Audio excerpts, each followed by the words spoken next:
Alicia Martorell, buenas tardes, ¿cómo estás? Hola, hola a todos.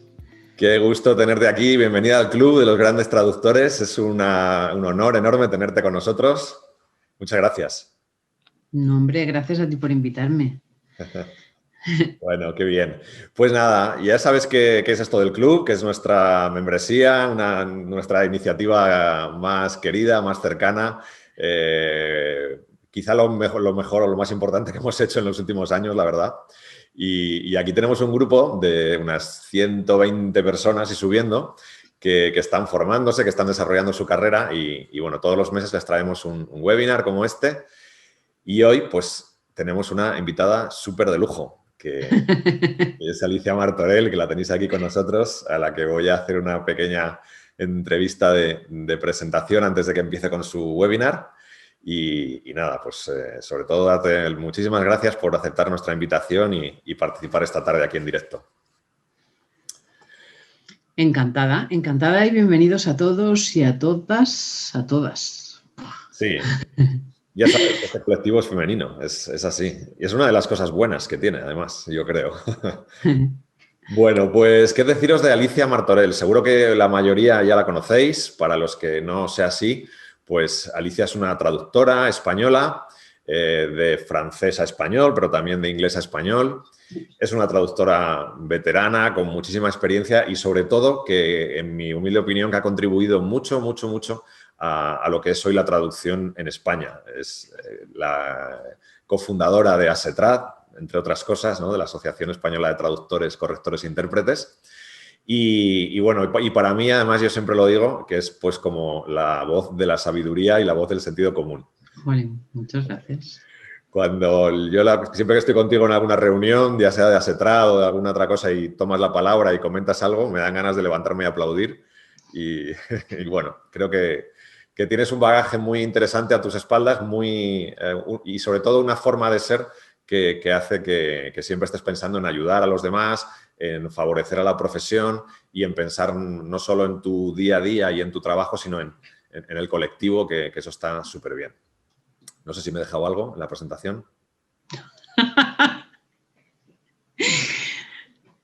Bueno, muchas gracias. Pues nada, empezamos, si quieres. Tengo aquí unas preguntitas para hacerte Dime. de entrevista y bueno, nos vas contando cosas.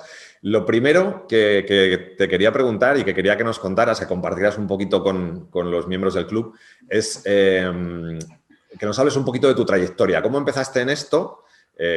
Bueno, fue hace un par de días, pero ¿cómo empezaste, si te acuerdas? Y esto me parece interesante para la gente que lleva menos tiempo en el sector, que está empezando en la profesión y que a veces no tienen perspectiva, ¿no?, de dónde venimos. Y bueno, pues es difícil ver a dónde vamos si no sabemos de dónde venimos, ¿no? Yo a veces te he oído hablar de tus comienzos y me gusta mucho pues, que nos cuentes un poco cómo fueron tus inicios en la profesión. Yo era profesora de francés lengua extranjera, a eso es a lo que yo me iba a dedicar. Lo que pasa es que, bueno, pues la vida me llevó por otro lado y desde que empecé a traducir no he hecho otra cosa. Yo empecé en el 85 con el derecho derivado, con la traducción del acervo para la entrada de España en la Unión Europea. Todos los países que han ido ingresando sucesivamente en la Unión Europea han tenido que traducir a sus lenguas respectivas toda la legislación anterior, todo lo que se llama el acervo comunitario, y eso de alguna manera ha sido fundamental en muchos de estos países para consolidar un sector de la traducción más profesional y más importante. Porque en aquel entonces, cuando yo empecé, pues todos estábamos en la misma situación, éramos todos aprendices, no sabíamos muy bien lo que estábamos haciendo, no había revisores, los revisores que había tampoco eran. Algunos como Yedel Año, que era mítico, que ya falleció, pero todos nos estábamos formando sobre la marcha y a partir de ahí se desarrollaron un montón de agencias, hubo mucha gente que entró en el sector y bueno, esa fue mi forma de entrar. Después ya iban saliendo cosas, dejé de trabajar para una agencia, seguí trabajando en el acervo, pero ya directamente para un ministerio, cobrando a lo mejor el triple de lo que me pagaba la primera agencia.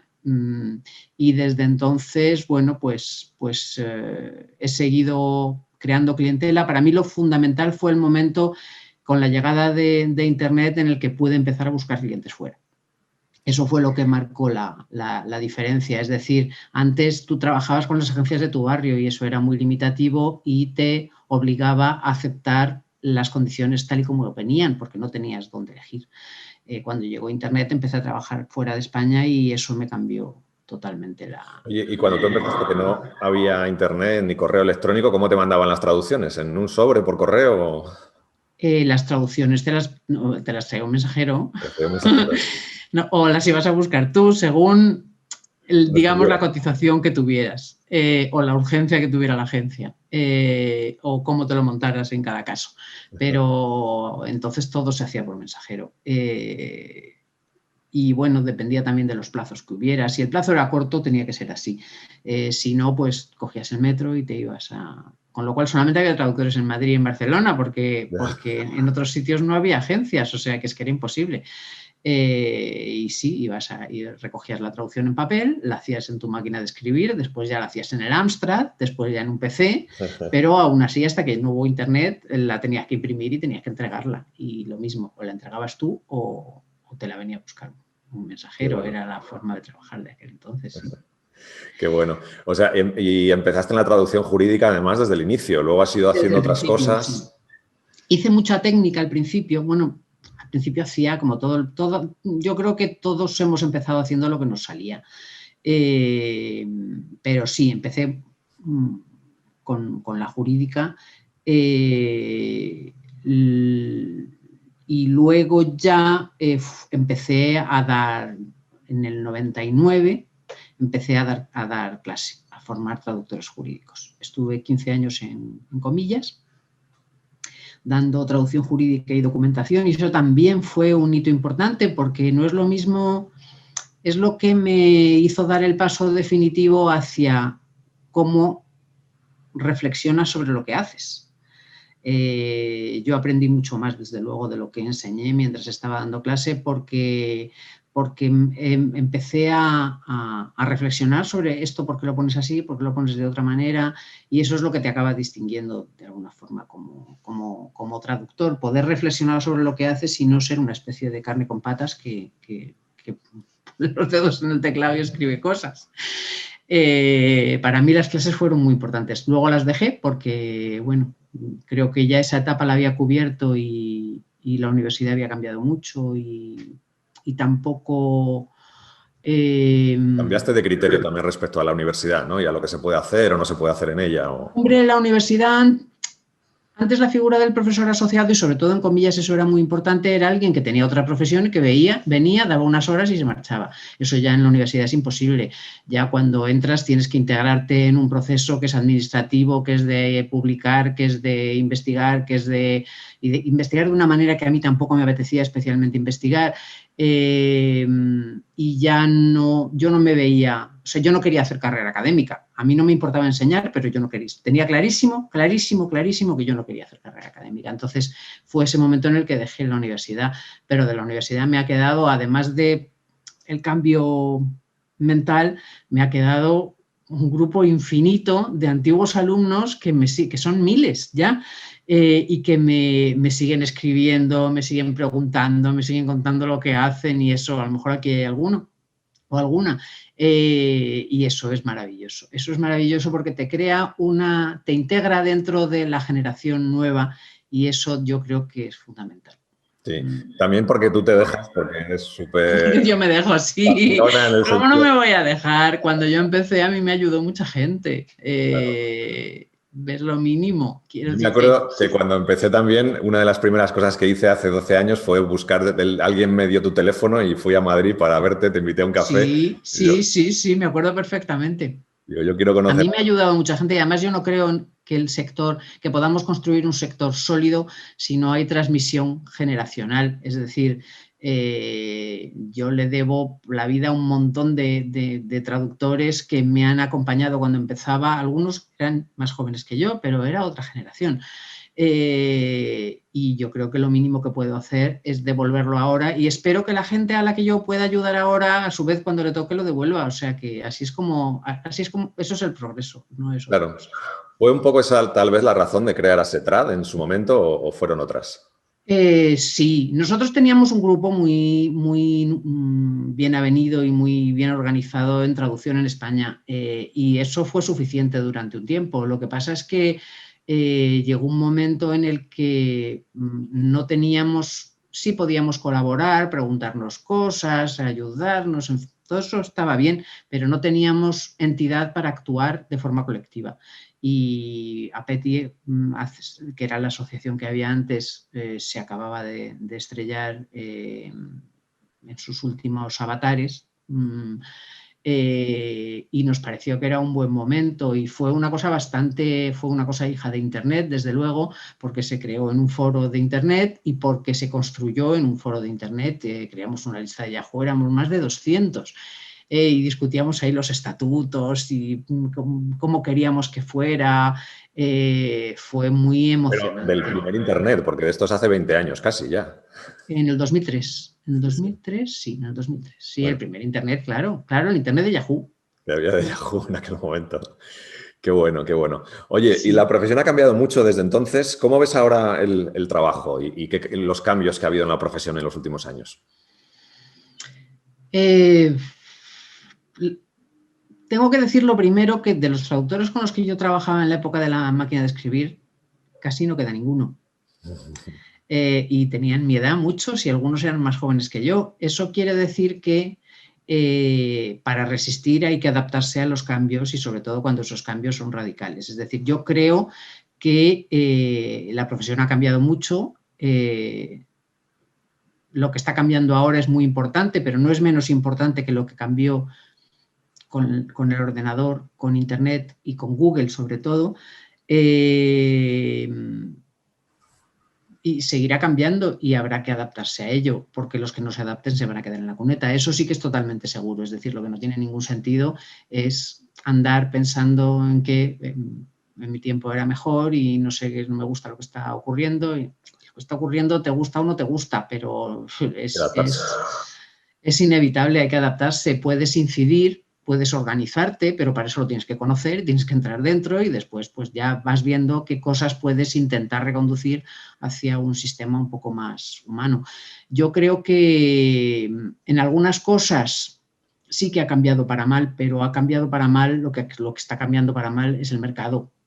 Es decir, cada vez hay más...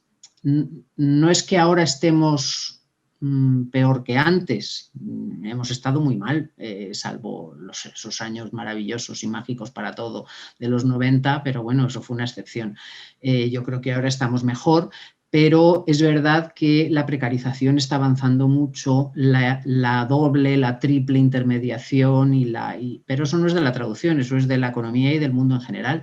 Es decir, probablemente nosotros estemos mejor que en muchas otras profesiones. Eso yo creo que sí es un problema que va a expulsar a mucha gente de la profesión, porque la precarización es muy difícil revertirla. En el momento en el que entras en ese círculo vicioso de trabajar para agencias low cost, es muy difícil salir.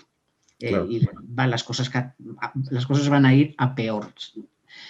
Por eso yo siempre insisto en que hay que hacer un esfuerzo en situarse lo mejor posible en el mercado. Y si no, pues buscar otra profesión, porque si es que la hay, si es que la encuentras, es decir, hay que moverse con toda la inteligencia posible y, bueno, pues adaptarse a los cambios, a las máquinas, a los mercados. Afortunadamente tenemos muchas cosas que no teníamos antes. Yo decía hace un momento que a mí me cambió la vida cuando pude trabajar fuera de España, pero eso ni ha empezado. Es decir, puedes dedicarte a buscar bufetes de abogados o museos pequeños en ciudades minúsculas de Estados Unidos y eso todavía es un camino que está por explorar.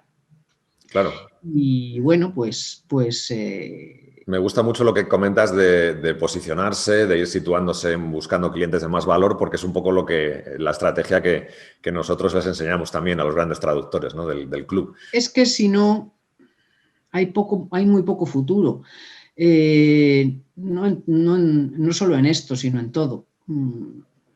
Oye, ¿y qué cosas son las que más te gustan? Porque para llevar tantos años, seguir aquí, como tú dices, muchos han tirado la toalla ya por el camino, ya no están.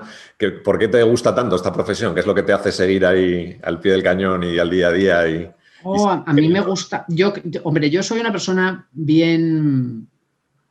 A mí en general me gusta lo que hago porque no es que yo haga lo que me gusta, sino que en general hago que me guste lo que hago. Entonces eso es una de las cosas que hace que me guste estar aquí, pero lo mejor de esta profesión, y eso no se parece en nada a ninguna otra en la que haya estado, es la gente. Cuando hablaba hace un momento de la transmisión, eso es real, quiero decir que es una profesión muy solidaria, muy de acompañar, muy de... Yo creo que puedo apoyarme hoy por hoy en mis compañeros hasta niveles que no se me ocurriría en otro tipo de trabajo. Y eso es fundamental porque te cambia, te baja los niveles de estrés, te hace ser más feliz en lo que haces. Y luego, por otra parte, bueno, pues yo disfruto mucho con todas las traducciones. Disfruto con los contratos y disfruto con los manuales y disfruto con las cosas de comunicación y con los libros, pero procuro no dejarme, es decir, salir de mi zona de confort todo lo que puedo, porque sin llegar a correr el peligro de estrellarme, pero si te vas dejando llevar por cosas fáciles todo el tiempo, acabas aburriéndote como una seta y no progresas y digamos que tampoco evolucionas económicamente. Entonces yo creo que hay que buscar cosas difíciles y sacarlas adelante y pedir ayuda cuando la necesitas, pero procurar salir de tu zona de confort. A mí eso es lo que más me ayuda. Yo lo de que es una profesión solidaria lo corroboro y además porque tengo experiencia en otros sectores antes de este y los otros sectores son, vamos, son terribles, hay puñaladas por la espalda continuamente, zancadillas, bueno, según en qué niveles, ¿no? Pero en donde hay intereses económicos en juego muy importantes, hay un nivel de riña, de competencia que no se da en nuestro sector. Quizás porque es un sector más atomizado, más pequeño, también más, no sé si es porque es más... Es que no vamos a salir adelante individualmente, en esto nadie sale adelante individualmente. Entonces eso es una evidencia que se te impone enseguida, porque tarde o temprano vas a tener que trabajar con fulanito o con menganito o con el otro o con el de más allá. Y bueno, pues eso va creando lazos y yo creo que bueno, luego... Claro, hay muchos universos de la traducción distintos. Yo puedo hablar del que yo conozco. No sé si no habrá otros mundos en los que no sea así. Es probable, porque me llegan ecos de piques y de cosas que a mí me parecen un poco raras, pero es probable que existan. Pero bueno, cada uno también tiene libertad para colocarse donde le parece bien. Y yo me he colocado aquí porque es aquí donde me gusta estar. Entonces, bueno, pues... Qué bueno. Oye, y para terminar esta parte de entrevista, yo siempre se lo pregunto a toda la gente que traigo por aquí, ¿qué les puedes contar a las personas que están empezando? Ahí tenemos muchos traductores en el club que ya tienen un rodaje y ya están en etapas, como decimos nosotros, ya son granjeros, tienen una cartera de clientes consolidadas, pero hay otros que están empezando su camino en la profesión. ¿Qué consejo les darías o qué una o dos cosas les dirías para animarles en las primeras etapas del inicio, que además son las más difíciles también? Sí, yo creo que hay que ser consciente de que el mundo es difícil, es decir, la traducción es muy, muy, muy difícil. Entrar en la traducción es difícil, pero eso no es más fácil para los arquitectos, ni para los abogados tampoco. Ni médicos. Ni para los médicos. Es que no hay... Las cosas que han salido en estos últimos meses sobre la precariedad de los médicos es como para preguntarse si realmente nosotros tenemos de qué quejarnos, francamente. Profesores, es decir, el mundo es difícil en general y la generación que está empezando está abocada a pelear por cada palmo de terreno y a pagar muy caro cada avance. Yo también he pagado muy caro cada avance, de eso no me cabe duda, pero bueno, eso es así y va a seguir siendo así, pero hay que moverse, porque la alternativa es impensable, es inconcebible. Entonces, bueno, pues hay que ser consciente de que no va a ser fácil, pero que hay que seguir y que nada es fácil en esta vida, o sea que, bueno, pues ¿qué se le va a hacer? Es que... Es lo que nos toca. Es lo que nos toca, entonces, bueno, pues es mejor hacerlo con alegría y hacerlo con inteligencia y hacerlo con que estar todo el día quejándose de es que nunca voy a conseguir trabajo. Exacto. No es que yo piense que la actitud positiva en sí resuelve las cosas, que no lo pienso. Yo creo que es verdad que las cosas son difíciles, pero bueno, algo hay que hacer. Quiero decir que no va a venir nadie a recogernos los platos rotos, eso seguro. Eso por un lado. Por otro lado, yo creo que hay que colaborar, hay que trabajar con compañeros, hay que buscar revisores, hay que revisar, aunque sea trabajar en tándem de dos, repartir. No hay por qué hacer todas las inversas directas y traducciones de todos los temas que te salgan. Reparte, coño, que ya te lo devolverá alguien. Porque a mí el 90% ahora ya no, ya tengo un recorrido y bueno, ya poco a poco me van llegando cosas autónomamente, pero en mis primeros 20 años de profesión, el 90% de los trabajos, ¿de dónde me venían? De un compañero. No me venían de otro sitio. Es decir, este es un sector en el que solo se funciona por prescripción. No hay marketing que valga. Podría valer, pero digamos que estamos hablando ya de un nivel diferente del nivel en el que nosotros nos movemos. En nuestro nivel solo hay prescripción. Solo hay que un cliente necesita un traductor, ¿qué es lo que hace? Busca a otro traductor que conozca y le pregunta a quién llama. Ya está. Entonces, el trabajo, ¿de dónde te va a venir? De los compañeros. Entonces, hay que vivir en el mundo de la traducción y hay que conectarse con los compañeros y hay que dar y recibir. Eso yo creo que también es muy importante. Y luego, bueno, pues en el mundo en el que viene, yo creo que también hay que ampliar un poco más las perspectivas. Es decir, yo creo que no solamente en la traducción, sino en casi todos los sectores, va a ser ya de aquí en adelante va a ser muy difícil vivir toda la vida de una sola cosa y haciendo una sola cosa. Entonces hay que tener plan B, plan C, plan D y plan E. Y bueno, pues si te interesa, y la traducción se presta mucho a abrirte a otros campos, como puede ser creación de contenidos, curación, gestión de proyectos, comercio internacional. Todo ese tipo de cosas no hay que dejarlas ya totalmente de lado, no solo en la traducción, sino yo creo que en cualquier profesión, porque el mundo está cambiando muy deprisa y probablemente el futuro sea de perfiles mucho más mixtos de lo que ha sido en el pasado. Es decir, antes la gente trabajaba en lo mismo toda su vida. Yo he trabajado en lo mismo prácticamente toda mi vida, pero es probable que eso vaya a cambiar y entonces hay que estar preparado para eso. Qué bueno, sí. Yo doy fe también de eso porque empecé trabajando en una cosa completamente distinta durante 12 años en ventas, en empresas de telecomunicaciones y aquí estoy los últimos 12 y no tengo ni idea dónde estaré los próximos 12, pero hay que estar abierto a todo. Claro, hay que estar alerta siempre y hay que formarse mucho. Y formarse mucho quiere decir no solamente estudiar traducción. Hay que estudiar otras cosas que no son traducción, porque es lo que después te va a dar la posibilidad. El otro día me llamaba de las montones de chicas que me llaman, que quieren meterse en esto y cómo hacen y que quieren hacer un máster. Pues no hagas un máster de traducción, querida. Llevas 4 años metida en una facultad de traducción, haz un máster de otra cosa. Si te gusta el arte, de arte. Si te gusta el derecho, de derecho. Si te gusta la ingeniería, de ingeniería o de biología o de divulgación científica o de gestión de proyectos o de cooperación internacional. Hay que aprender otras cosas. Otras cosas que te van después. Luego los traductores lo digerimos todo y lo reutilizamos. Sí. Pero es verdad que la carrera de traducción es una carrera que con mucho esfuerzo ha conseguido ser muy práctica, pero claro, se ha quedado por el camino todo lo que tiene que ver con reflexionar, estudiar, poner los codos y aprender a dominar textos complejos, textos de ensayo, textos de ciencia, que son los que luego vamos a tener que traducir. ¿Y cómo los vamos a traducir si no los hemos leído nunca y no los entendemos? Claro. Es decir, si tú no entiendes el Código Civil, tienes un problema. tienes un problema clarísimo. No te vas a poder dedicar a la traducción jurídica si coges el Código Civil y se te cae de las manos.